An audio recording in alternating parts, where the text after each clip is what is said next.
Okay, सो ये doubt पूछा गया है, let's solve this question. So if 15 boys of different ages are distributed into three groups of 4, 5 and 6 boys randomly, then probability that three youngest boys are in different groups is. So okay, सबसे पहले तो आपको 15 लोगों को तीन groups में divide करना है of 4 people, 5 people and 6 people. So what is n of s? आप ऐसे कितने तरीके से ये ग्रुप बना सकते हो? तो ऑब्वियसली 15 को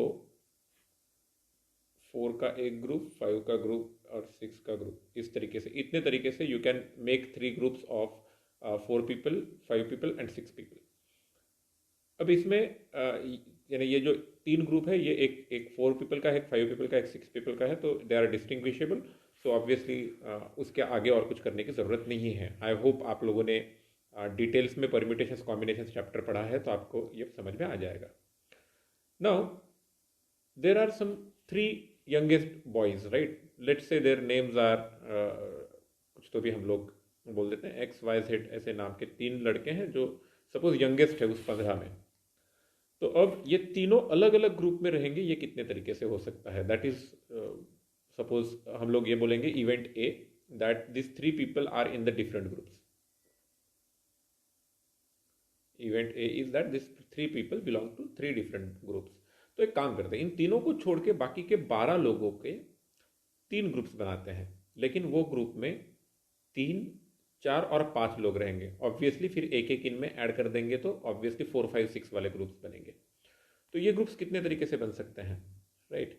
तो ये बन सकता है 12 factorial divided by 3 factorial into 4 factorial into 5 factorial. इतने तरीके से हमने बचे हुए 12 लोगों को एक 3 का ग्रुप, एक 4 का ग्रुप, एक 5 का ग्रुप बना लिया.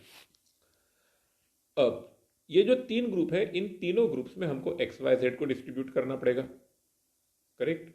इनमें से एक्स एक जगह पर जाएगा, वाई एक जगह पर जाएगा, जेड एक जगह पर जाएगा. तो एक्स कितने तरीके से जाएगा? 3 तरीके से, 3 वेज. फिर वाई 2 वेज. तो हम लोग इसको मालूम है कि हमें ये 3 फैक्टोरियल वेज से ये 3 लोग 3 ग्रुप में डिस्ट्रीब्यूट हो जाएंगे. That is our n of a.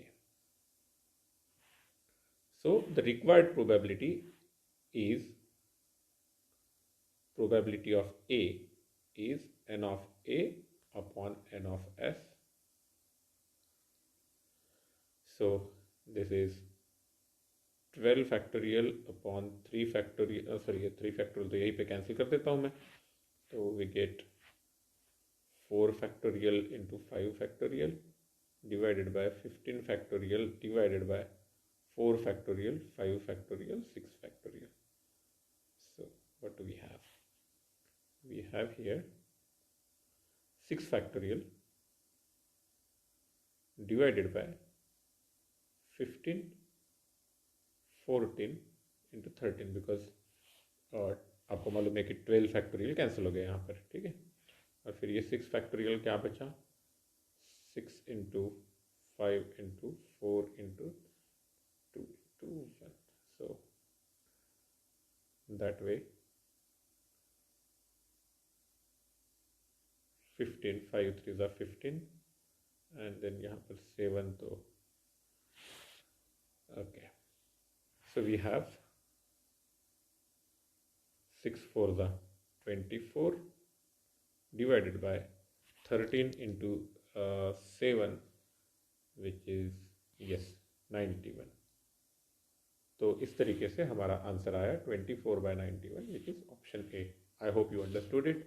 आपको परम्यूटेशन कॉम्बिनेशंस में ग्रुप्स में डिस्ट्रीब्यूट करने वाला जो पोर्शन है वो एक बार पढ़ना पड़ेगा अगर आप थोड़ा से कंफ्यूज हो रहे हो. Otherwise this is very straight forward question.